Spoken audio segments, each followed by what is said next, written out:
రేపు చంద్రగ్రహణం వస్తుంది, టైం వస్తుంది. దాని టైం వచ్చినప్పుడు వదలదు, దాని టైం వచ్చినప్పుడు వదలదు. ఎప్పుడు కావాలో అప్పుడు వేస్తుంది ప్రభుత్వం.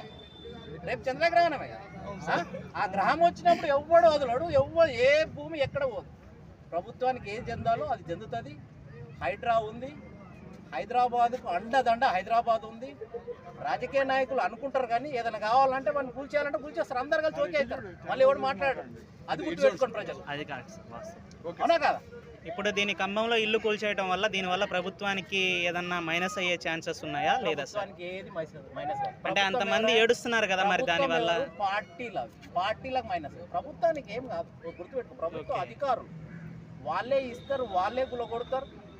రాజకీయ నాయకులు వాళ్ళ స్థానాలకి నీళ్ళకు కూడా లేకుండా ఉంటున్నారు. ఇప్పుడు ఏమన్నాడు నిన్న, ఈ రోజే పొంగులేటి నిన్న మాట్లాడినది 5 లక్షలు ఇచ్చి ఇల్లు ఇచ్చి నేను అన్ని.